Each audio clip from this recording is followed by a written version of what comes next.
Revenge films.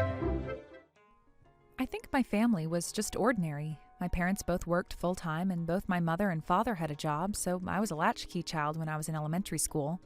We didn't live an extravagant life, but we did go out to eat on the weekends, and I remember going on family trips during summer break. My family, which I thought was always ordinary, suddenly broke apart when I was in middle school. I couldn't believe it, but my father was cheating on my mother. I was in middle school back then, so I couldn't understand what happened at first. But I still remember how sad my mother looked. So after my father left the house following their divorce, I studied really hard and went to university by getting a scholarship. Since that day, I could never forgive my father who betrayed his family. But last month, we were informed that he passed away due to an illness. For me, I really didn't care whether he was alive or not, but I was so depressed because I had to meet the woman I never wanted to see again in my life to talk about our inheritance. The woman I'm talking about is obviously my father's secret lover, who tortured us mentally back then. When we just found out about my father's affair, it was like war at home. My mother would yell at him, blame him, and sometimes break into tears. When she drank alcohol and got drunk, she even threw her glass to my father, and it was common for her to break things around the house. So my father looked desperate to pretend like he didn't exist in our house, even in that situation. It's not her fault. I was the one who fell in love with her.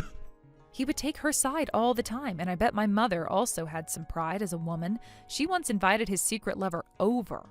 Back then, I was unable to enter the room where my parents and his secret lover were talking, so I was eavesdropping from the room next door. His secret lover not only looked problematic, but her attitude was also awful. When she came over, she didn't even try to act sorry about it, and towards my mother? It's not my fault that he cheated on you. How come you're angry, looking so domesticated? It's your fault for being cheated on. She laughed as she looked down on my mom, and she also commented on me, who was peeking through the gap in the door. Your kid is ugly too, taking after you. I think I understand why your husband would want to cheat on you with a beauty like me. She kept insulting my looks, although I was just a middle schooler at the time. While she did so, my father didn't even try to stop her from insulting us and was just sitting there looking awkward. He was looking down silently, and I was shocked to see him saying nothing in our defense. Because he acted like that, his secret lover kept on looking down on my mother. Do you get it? He no longer has any feelings left for you. He loves me. That means you and your kid will be dumped soon enough. She laughed. From my perspective, I had no idea why my father cheated on my mother with a woman like her. I was so embarrassed, I can only hold a grudge against him. For me, his secret lover looked more like a hag with heavy makeup. But after that, my father ended up leaving us and moved in with the girl. By the time that happened, my mother looked like she had already given up on him. When my father was packing to leave the house, she didn't say anything to him. Like that, she agreed to get a divorce on the condition of receiving compensation money and child support.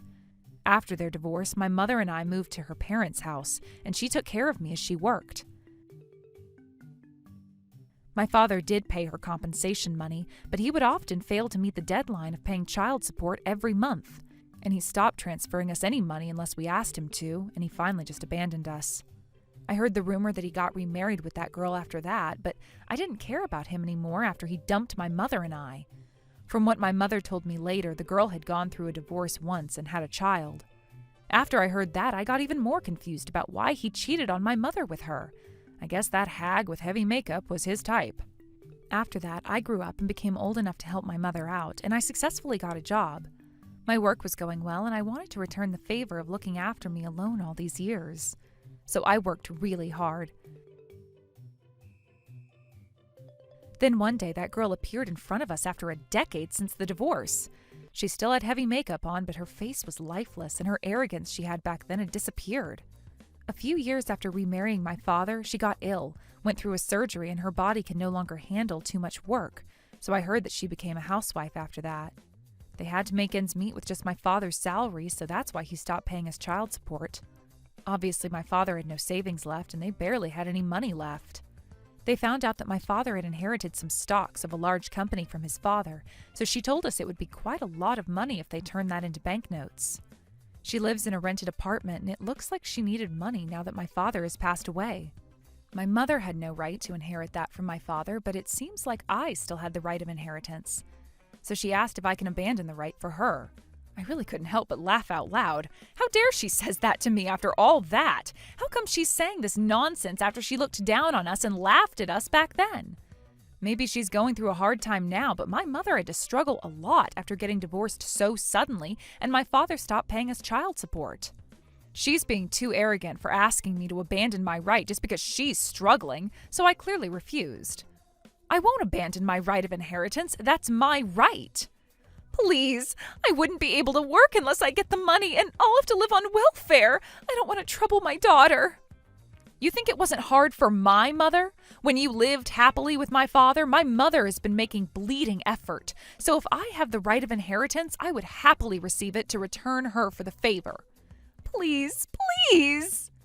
I think that's what my mother felt too. She would have wanted to beg you, who looked down on her, laughed at her, and took everything away from her. Serves you right, madam. Her butt hit the ground as if all the energy had left her body, but I felt nothing towards her. After that, I quickly turned the stocks I inherited from my father into money, and I used the money to go on a trip with my mother, just the two of us, after a long time. I handed the rest of the money to my mother. She refused to accept it at first, but when I told her to consider it our child support, that had finally been paid to us, and that it's up to her to decide how she wants to use it, she told me she'll keep it for when I have a family and give birth to her pretty grandchild in the near future. The money was from my father who betrayed us, but it was a right I had to inherit this money, so it's not something we received unfairly. So I decided to accept it if my mother was happy with that. Fortunately, I'm working at a nice company, so I'm not in need of money right now. I had enough money to support a few people, including my mother. Then you might suggest that I should have given her and her kid my inheritance, but I wasn't kind enough to do that. I've seen my mother struggle a lot all these years. It's not her kid's fault, but knowing that it would help her too in the end, I just didn't want to hand them the money if I'm completely honest. The lawyer in charge seemed to be used to these things, and the process went very smoothly. A few years later, I heard a rumor about her and her daughter, and they seemed to be able to make a living after inheriting some money. But after a few years, they no longer had any money nor income, so they had to live on welfare, and the kid couldn't go to college and had to quit high school to find a job. It's true that her kid is not at fault, but I think the one who pushed us to hit rock bottom in life was being punished by God right now. I wonder how she feels seeing her own daughter sacrificing her life because of her. Obviously, my father is also at fault, but thinking that she's finally paying the price of destroying our family, I think I'll finally be able to move on. For the rest of her long life, she should continue to regret what she has done. How was today's video? If you enjoyed it, please subscribe, like, and leave a comment. Stay tuned for more.